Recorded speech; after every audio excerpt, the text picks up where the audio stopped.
ओम नमः श्री यतिराजाय विवेकानंद सूरये सच्चित सुख स्वरूपाय स्वामिने तापहारिणे।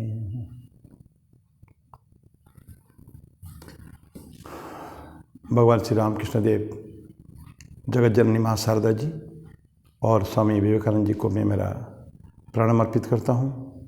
मेरे गुरुदेव पूज्य स्वामी बुद्धेश्वरानंद जी महाराज को मेरा प्रणाम और आप सभी को मेरा प्रणाम। आज एक बहुत पवित्र दिवस है। स्वामी विवेकानंद जी का 159वां आविर्भाव दिवस आज है। 1863 में जन्म था और आज 158 साल पूरा हो चुका है उसको। भारत सरकार इसको बना रही है, इस दिवस को, पूरा साल को, दिवस को तो नहीं, पूरे साल को आज़ादी का अमृत महोत्सव करके, क्योंकि 1947 से ये भी 75th ईयर चल रहा है। तो उस परिप्रेक्ष्य में हम स्वामी जी के जीवन को इस भारत के स्वतंत्रता या राष्ट्र के साथ थोड़ा जोड़ के चर्चा करेंगे। लेकिन अगर शुरू करें कि स्वामी जी ये युवक दिवस, ये राष्ट्रीय युवा दिवस, जब 1985 में उसका डिक्लेरेशन हुआ है, बड़ी भारत सरकार के स्तर पर चर्चाएं चली कि किसको इस युवा दिवस के प्रतीक माना जाए, आइकन ऑफ यूथ कौन हो सकते हैं। पर बहुत छानबीन के बाद तो हुआ कि ऐसे व्यक्तित्व जैसे स्वामी जी का है, ऐसे कंप्लीट पर्सनालिटी, अनंत गुणों से परिपूर्ण ऐसे व्यक्तित्व और किसी का नहीं है।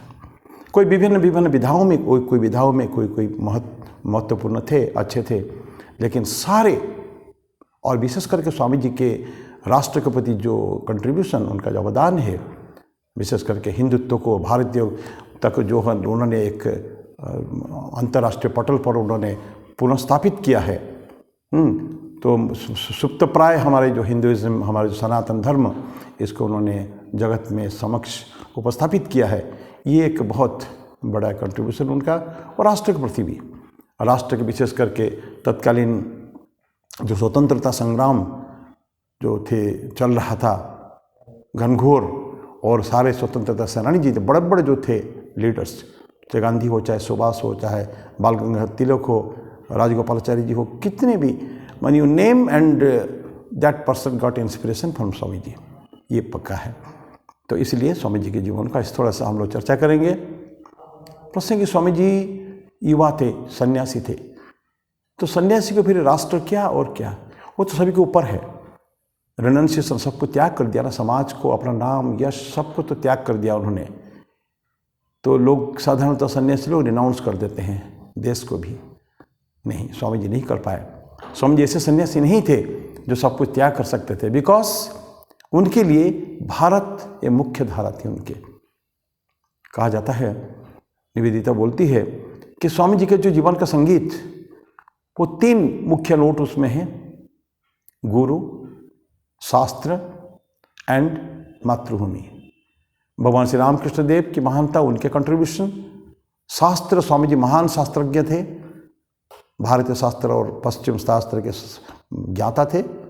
और राष्ट्र, मातृभूमि भारत, ये तीनों का कंट्रीब्यूशन ने विवेकानंद की म्यूजिक को परिपूर्ण किया, पुष्ट किया। तो ये राष्ट्र उनके मुख्य है, राष्ट्र। अभी हम शास्त्र की बातें नहीं करेंगे, गुरुदेव की बातें भी नहीं करेंगे, लेकिन राष्ट्र की बात, क्योंकि स्वामी जी अपने भारत भूमि को अपनी माता से भी बड़ा मानते थे। हम कहते हैं जननी जन्मभूमि से स्वर्गादपि गरीयसी, लेकिन स्वामी जी का जो मातृप्रेम था, मातृप्रेम माने माँ, भारत माता के प्रति जो प्रेम था, ये अनक्वेश्चनेबल, उसके ऊपर हम कोई कल्पना भी नहीं कर सकते हैं। 1904 में, संक्षिप्त में बात करते हैं, 1904 में बेलूर मठ में स्वामी जी का जन्म दिवस पालन हो रहा है। सिस्टर निवेदिता तब थी, उठ के खड़ी होती है और बोलती है कि आज हम लोग अत्यंत हर्षोल्लास से ये प्रोग्राम को मना रहे हैं, लेकिन हमको सबको याद रखना है, सिर्फ सेलिब्रेशन से कुछ नहीं होता है। रियल सेलिब्रेशन हम तभी हम ठीक कर पाएंगे जो स्वामी जी जो चाहते थे वो हम उसके ऊपर खरे उतरे। अब प्रश्न है कि स्वामी जी क्या चाहते थे। वो पूछती है, स्वामी जी क्या चाहते थे? फिर खुद ही उत्तर देती है, क्या स्वामी जी चाहते थे ऐसा कि उनके पूज्य गुरुदेव भगवान श्री रामकृष्ण देव की वाणी सर्वत्र प्रचारित हो? बोलती है, खुद बोलती है नहीं। फिर पूछती है, क्या स्वामी जी ये चाहते थे कि उनकी खुद की वाणी, जो उन्होंने सारे दुनिया को झकझोर के रख दिया था, इतना कैपेसिटी था कि पूरे पृथ्वी को हाथ में उठा के समुद्र में फेंक सकते थे, क्या ऐसे वाणी भी अपनी वाणी प्रचारित करने के लिए? बोले नहीं, खुद बोलती है नहीं। तो फिर स्वामी जी क्या चाहते थे? And she says, Swami ji wanted all of us to stand upon our own feet and be man. हम अपने पैरों पर खड़ा हों और मनुष्य बन जाए, बस ये चाहते थे। तो मनुष्य, man making is my mission. Swami ji बोलते थे कि I have born to unite this young man, make the man.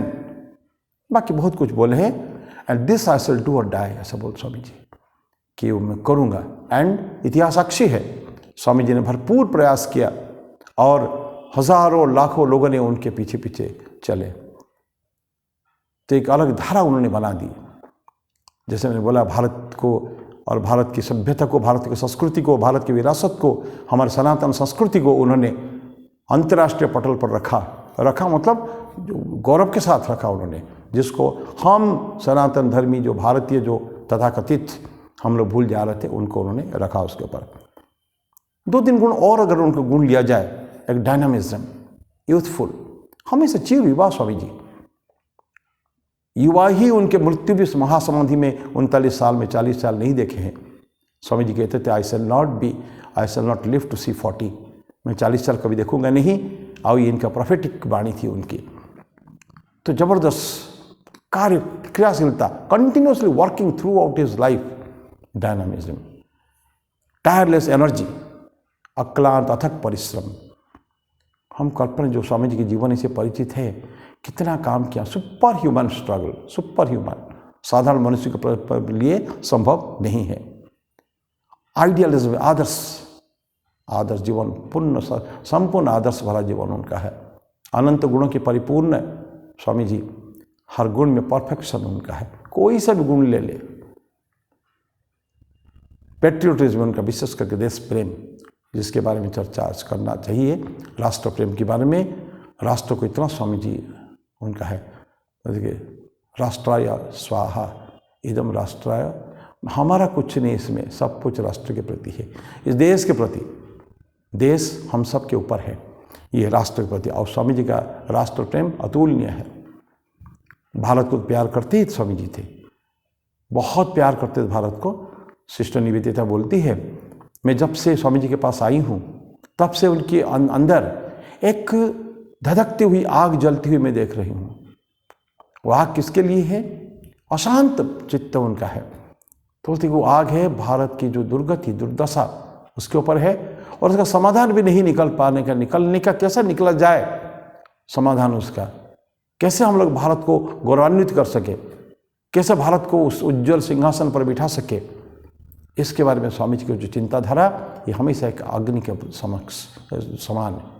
और स्वामी जी खुद बोलते थे, मेरे अंदर जो अग्नि जल रही है वो तुम्हारे अंदर भी जल उठे, ऐसे स्वामी जी की वाणी थी। सबके लिए एक आह्वान था, सबके लिए, let all of us be fired by the fire of Swami ji. ये उनका फायर, उनका राष्ट्र प्रेम। थोड़ी और उसके ऊपर चर्चा करेंगे। यूनिवर्सलिज्म, वो केवल भारतीय नहीं थे। स्वामी जी भारत में जन्म लिए थे, भारत को बहुत प्यार करते थे, लेकिन उनके प्यार सभी के प्रति था। वो बोलते सारी सृष्टि हमारे लिए है, जगत पूरा हमारे लिए है। हम श्लोक पढ़ते हैं, अयम निज परोवेति गणना लघुचित साम उदार चरितानंत वसुधैव कुटुंबकम। ये सारे वसुधा हमारे कुटुंब जैसा है, इस भावना के साथ ये हम बोल देते हैं। लेकिन दिस एक्सपांशन, वो संप्रसारण, जो हृदय का संप्रसारण, जिस संप्रसारण के द्वारा हम सारे जगत को अपना बना सकते हैं, सभी को अपना बना सकते हैं, that was there in Swami ji. नहीं तो कहाँ फिजी में वो हो रहा है भूकंप, और उसका झटका स्वामी जी को फील हो रहा है कि आज इस समय में हजारों व्यक्ति जान उनकी चली गई है। उनके अंदर एक करुणा का भाव, दर्दनाक अवस्था उनकी है। ऐसा कैसे हो रहा है? ये उनका जो कंपैशन फॉर अदर्स, यूनिवर्सलिज्म उनका वाणी है। साहस, कॉरेज, भय शून्यता, निर्भय, कितना गुण, ये सारे डायनामिक क्वालिटीज हैं। स्वामी जी पुकार कर कहते थे साहसी बनो मेरे युवक, साहसी बनो, और निर्भय होने का है, भय शून्यता। सिंह जब चलता है कभी किसी को भय नहीं करता है। Walk like a lion, walk like a rhinoceros, like a lion. सिंह चलता है, किसी को पीछे मुड़ के देखता ही नहीं कभी भी। सिंहावलोकन करता है पीछे पीछे कभी कभी, लेकिन सिंह चलता अकेला चलता है, उसको कोई साथी की जरूरत नहीं है। ऐसा चाहिए, लाइक लायन। सेक्रीफाइस, त्याग। स्वामी जी बोलते त्याग और सेवा भारत का द्विविध आदर्श है। उसी आदर्श पे हम अपने आप को परिचालित करता है। और एक ह्यूमैनिटी, मानविकता, जैसे बोला कि राष्ट्र के प्रति समाज का जो कर्तव्य सिर्फ राष्ट्र के भूखंड नहीं है, राष्ट्र के लोग। नहीं तो स्वामी जी ने क्यों 2.5 साल तक पैर चल चल के, कभी कभार ट्रेन में जाते थे, 1890 से लेकर 1892 के दिसंबर तक उन्होंने परिक्रमा किया, भारत के परिव्रज्या किया है। किसके लिए किया? इस राष्ट्र को देखने के लिए, राष्ट्र का नग्न चरित्र देखने के लिए। क्या होगा? नग्न चित्र देखने के लिए, नट चरित्र, नग्न चित्र। तो जानते थे भारत के लोग पीड़ित थे, अत्याचारित, भारत के दोस्त जो तथाकथित जो नीच जाति के लोग जो थे, दरिद्र व्यक्ति जो है, निष्पे अत्याचारित, प्रताड़ित थे हमारे द्वारा, हमारे पूर्वजों के द्वारा, उनकी रक्षा करने का है। स्वामी जी उन्हीं को देखना चाहते थे। और ये जो सहानुभूति संपन्न हुए स्वामी जी, उनके बीच में रहकर हजारों लाखों गरीबों की कुटिया में 2.5 साल में स्वामी जी रहे हैं। राजाओं के महल में भी रहे, बड़े बड़े राजा उनके शिष्य थे, उनके महलों में भी रहे हैं, और गरीबों की कुटिया में भी रहे हैं। लेकिन देख लिया, इस मन में जो करुणा का भाव उठाया, इसलिए कि तथाकथित धनिकों से कोई उम्मीद आशा नहीं है। तो हमको इस जो अधनंगे नहीं खाने को मिल रहा है, फिर पहनने को कुछ नहीं है, अत्याचारित व्यक्ति, उनको कैसे मदद करें, इस भावना से स्वामी जी दिन रात कितनी बार, हजारों बार रोए हैं उनके बीच में चलते चलते। शांति उनके जाके वहाँ मिली, अंतिम शिलाखंड पर बैठकर भारत के कन्याकुमारी पर, उस जो आज उनका मेमोरियल है, वहाँ स्वामी जी को थोड़ा शांति मिली। वहीं उन्होंने अपने अगले पदक्षेप के बारे में सोचा, वहीं हमको पश्चिम जाना है। तो ये स्वामी जी का राष्ट्र प्रेम, उनका ह्यूमैनिटी, मानविकता। तो ऐसे स्वामी विवेकानंद थे। राष्ट्र के प्रति प्रेम तो बहुत उदाहरण है। लेकिन स्वामी जी जब वापिस आते हैं 1897 में, शिकागो धर्म महासभा समाप्त करके, लंदन में, अमेरिका में, फ्रांस में बहुत सारे काम करने के बाद, अक्लांत अथक परिश्रम करने के बाद जब भारत भूमि वापस आए हैं, जनवरी 15, 1897 को आके श्रीलंका में पहुँचे, कोलंबो में, तो वहाँ लौट रहे हैं माँ के उसके ऊपर, भारत भूमि के ऊपर। तो ये स्वामी जी की जो राष्ट्र प्रेम, तो वहाँ वापिस आते हैं फरवरी महीने में। ये जनवरी 15 की बात थी। श्रीलंका के बाद वो भारत आते हैं। श्रीलंका तब तो सिलोन कहा जाता था, सिंगल। 6 से 14 फरवरी 1897 को स्वामी जी मद्रास में हैं। अब चेन्नई हो गया मद्रास में हैं, वहाँ भाषण दे रहे स्वामी जी राष्ट्र प्रेम के बारे में। राष्ट्र प्रेम कैसे होना चाहिए, किसको राष्ट्र प्रेमी कहेंगे, किसको देश प्रेमी कहेंगे? स्वामी जी बोलते हैं मेरे 3 पैमाने हैं। ये आप लोगों ने अनंत बार हम लोगों ने पढ़ा है उसको, लेकिन बारंबार याद आती है स्वामी जी के जो 3 स्टेप्स, 3 पाँव। बस बोलते हैं स्वामी जी, मैं भी देश प्रेमी हूँ, मेरे भावी सुधारकों, मेरे देश प्रेमियों, मैं भी देश प्रेमी हूँ, देशभक्त हूँ। लेकिन देशभक्ति की मेरे 3 पैमाने हैं। प्रथम है फीलिंग फ्रॉम द हार्ट। क्या तुम अनुभव करते हो? स्वामी जी पूछते हैं कि देवताओं के, ऋषियों के करोड़ों संतान अभी पशुतुल्य हो गई हैं। क्या तुम अनुभव करते हो कि अज्ञान के काले बादलों ने इस राष्ट्र को ढक लिया है? क्या ये सोचकर तुम अधीर हो जाते हो? क्या तुम्हारी इसमें नींद हर गई है? क्या तुम्हारी यही भावना तुम्हारे खून में मिलकर सिराओं में, धमनी में प्रवाहित हो रहा है? और क्या इसके कारण तुम अपने स्त्री, पुत्र, समाज सबको भूल चुके हो? अगर ऐसा हुआ है तो ये देशभक्ति का प्रथम सीढ़ी है। इससे नहीं होता है। There has to be solution also. समस्या का आपने जान लिया, क्या कोई समाधान निकला है? कोई बातें न करके कोई सच्चे जिससे इस समस्या का समाधान हो सके, मान लीजिए वो भी हो गया, that is second step. Third, जिसको तुमने जीवन में सच समझा है, क्या उसको तुम कार्य रूप में परिणत कर सकते हो? उसको चाहे सारी दुनिया नंगी तलवार लेके तुम्हारे सामने खड़े रहे, तुम्हारा स्त्री पुत्र तुमसे रूठ जाए, कितना भी तकलीफ तुमको कष्ट क्यों न हो, जो तुमने समझा है ये this is fact, this is true, उसको कार्य रूप में परिणत करना के लिए साहस, शक्ति, सामर्थ्य तुम में है क्या? अगर है ये 3 स्टेप। नाउ अगर हम इसको आज के ज़माने में देखें तो क्या देख रहे हैं? तो हम स्पष्ट है कि राष्ट्र प्रेम हमारे भी तो है ही नहीं सचमुच। जनवरी 26 और अगस्त 15 को झंडे के नीचे खड़े होकर जनगण मन गा लेना, ये राष्ट्र प्रेम नहीं है। राष्ट्र प्रेम जो स्वामी जी ने बोला है, जिनके लिए स्वामी जी का हृदय रोता था, स्वामी जी बोलते थे मैं उन्हीं को महात्मा कहूँगा जिनका हृदय गरीबों के लिए रोता है, द्रवीभूत होता है, अन्यथा दुरात्मा है। महात्मा दुरात्मा का एक डेफिनेशन समझी गई है। राष्ट्र के लिए जिसका हृदय रोता है वो महात्मा है, जिसका नहीं रोता है, अटर सेल्फिशनेस, स्वार्थपरता, उस व्यक्ति को स्वामी जी दुरात्मा बोलते थे। तो ये राष्ट्रपति प्रेम का एक केवल है। उसके बाद जात पात का अंतर स्वामी जी ने मिटाने को प्रयास किया। नारी शक्ति को उज्जीवित बने, उनको वो कर उठाने के लिए नारी शक्ति जागृत होना चाहिए। ये भी एक राष्ट्र प्रेम की प्रतीक है।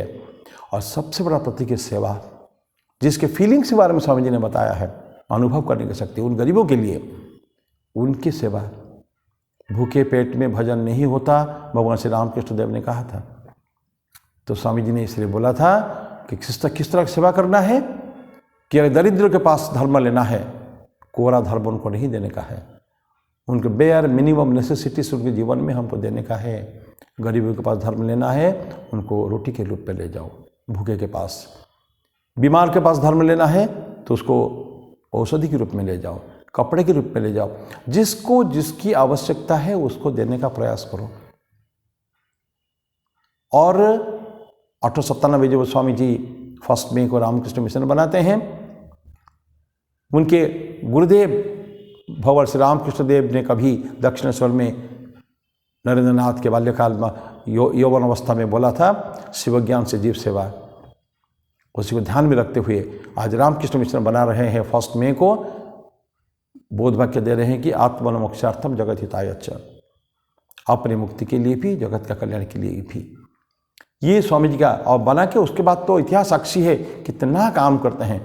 जिस साल 1897 बनाया उसके साल से ही, अगले साल से ही भयंकर अकाल पश्चिम बंगाल में, उड़ीसा में, और प्लेग का जबरदस्त प्लेग, 1000 लोगों की मृत्यु कोलकाता में ही, और कितनी जगह राजपुतना में अखंडानंद जी के कितना काम करके आए हैं। चारों तरफ जहाँ जहाँ गए हैं, इस कर्म योग, सेवा योग, शिव ज्ञान से जीव सेवा, इसको स्वामी जी ने अपने जीवन में करके बताया है। ये स्वामी जी की सेवा है। लेकिन मनुष्य, ये ईश्वर में, ईश्वर भगवान इस मनुष्य में है, प्रत्येक जीव में ईश्वर है। हम ईश्वर को देख नहीं पाते हैं। क्यों? इसीलिए ईश्वर दर्शन नहीं होता है कि अंदर अहंकार रहता है, अंदर एक सेल्फिशनेस रहती है, स्वार्थपरता रहती है। इसके कारण तो अगर स्वामी जी बोलते हैं ठीक ठीक अगर सेवा हम करें तो सेवा के द्वारा हम अपने आप को कुछ नहीं, हम ईश्वर के का दिया हुआ चीज़ हम आपको दे रहे हैं। इसमें हमारा कुछ नहीं है, सिर्फ हमारा केवल एफर्ट्स है, शरीर है केवल। ये भावना जो करेंगे, अहंकार शून्यता आ जाएगी, स्वार्थपरता समाप्त हो जाएगी। क्यों? कि हम जो सहानुभूति आई है, सहानुभूति से जनित जो हमारी सेवा की भावना है, तभी हो पाया जब स्वार्थ शून्यता आ गई है, स्वार्थपरता समाप्त हो गई है। यही नैतिकता है। स्वामी जी बोलते हैं कि unselfish, what ever is unselfish that is moral, what ever is selfish that is immoral. जहाँ स्वार्थपरता आई है वो अनैतिक है, जहाँ स्वार्थ शून्यता है वो अनैतिक है। ये स्वामी जी हमको बारंबार बोले हैं। तो ये स्वामी जी केवल एक कंसेप्ट है, सेवा का केवल कंसेप्ट है। स्वामी जी जो हमसे चाहते थे क्या, और इस सेवा को उन्होंने स्वामी जी जीवन भर किया है। पहले तो सेवा बोलते थे, स्वामी जी बाद परवर्ती काल में बोलते हैं सेवा नहीं, पूजा। We worship that God who by the ignorant is called man. हम उस देवता की, ईश्वर की पूजा करते हैं जिसको अज्ञानियों ने मनुष्य का नाम दिया है। See the extent to which he has gone. हम पूजा करते हैं जिनको अज्ञानियों ने मनुष्य बोला है। ये जो मनुष्य रूपी जो जीव है, इसको ये देवता हमारे लिए है। तो what shall I do? Worship, पूजा करूँगा मैं, सेवा नहीं। सेवा का और उन्नीत श्रेणी है, पूजा है। तो स्वामी ने पूजा करके उन्होंने दिखाया है। तो ये सब डिविनिटी। स्वामी बोलते हैं कि त्याग और सेवा भारत के द्विविध आदर्श से, त्याग, रेनन्सिएशन, ना धने न प्रजया त्यागने के अमृतत्व मानसुहु। धन से कुछ नहीं होता, प्रजा से कुछ नहीं होता, समस्त ऐश्वर्य से कुछ नहीं होता, त्याग से ही अमृतत्व की प्राप्ति होती है, स्वामी जी बोलते थे। तो महान जीवनी है, उसके ऊपर ये केवल संक्षेप में केवल एक ही पक्ष, केवल उनका थोड़ी सी उनका राष्ट्र प्रेम और उनकी सेवा की भावना। बाकी तो अनंत गुण के अधिकारी है। एक सुपर मार्केट स्वामी जी है, बड़ा मॉल है। जो प्रॉब्लम लेके स्वामी जी के पास जाएं, समस्या लेके, उसका समाधान हमको मिलेगा वहाँ। तो स्वामी जी 1819 खुद ही बोल दिए थे, मैं 40 साल नहीं देखूंगा। उनको भगवान शिव से, अमरनाथ जी से इच्छा मृत्यु का वर प्राप्त हुआ था। वो चाहते तो कभी भी मर सकते थे। उन्होंने अपने लिए तय किया था 4 जुलाई 1902 अमेरिका का स्वतंत्रता दिवस है, 4 जुलाई। उन्हीं को ही loved freedom. Freedom is a song of his soul, कहते हैं कि उनकी आत्मा का संगीत है मुक्ति। मुक्ति वो चाहते थे वो। तो उसी दिवस को शायद उन्होंने, तब तो भारत तो परतंत्र था, वो जाने, स्वामी जी जाने क्यों उन्होंने उस दिन को कोरा किया। लेकिन सब कुछ अच्छा होने के बावजूद भी he was perfectly okay that day. लेकिन 1902 को 4 जुलाई को रात को 9:00 पर, जस्ट 9 बज चुका था, उनका महासमाधि में लीन हो गए। गाना गाए थे जाने से पहले, अब शिव पार करो मोरी नैया। O Shiv take my boat to the other shore. इस भवसागर पार करा के मेरे नौका को दूसरे किनारे ले जाओ। ये स्वामी जी का कि अंतिम वाणी थी। अंतिम वाणी तो उनका बोला था उन्होंने उनके सेवक को कि बाहर इंतज़ार करो और मेडिटेट करो। फिर बोला कि ये तो जीवन के अंतिम दिन की बात है। वो इस तरह की 39 साल 5 महीना 26 दिन का उनका जीवनी अत्यंत घटनापूर्ण है और भारत के लिए एक महान व्यक्तित्व हो चुके हैं। कभी भी अनंत काल तक हम लोग भूल नहीं पाएंगे। स्वामी जी जो दे के गए हमको 1500 ईयर्स में, तो 1500 साल के लिए सामग्री है। ही वॉज लुक सीइंग, बोले कि I see it, I don't imagine, I see it. मैं देख रहा हूँ स्पष्ट क्या होने वाला है। कितना प्रोफेटिक विजन की है। एनीवे वो हमारा आज का टॉपिक नहीं है, तो मैं वाणी को ही विराम देता हूँ। इस महान जीवन को पुनः एक बार करोड़ कोटि प्रणाम अर्पित करते हुए भगवान श्री राम कृष्ण देव, माँ शारदा स्वामी जी को प्रार्थना है हम सभी के ऊपर कृपा वर्षाएं, आशीर्वाद वृष्टि करें। उसके साथ मैं मेरी वाणी को विराम दूंगा। हरि ओम तत्सत। ओम शांति शांति शांति। हरि ओम तत्सत। श्री राम कृष्णार्पणमस्तु।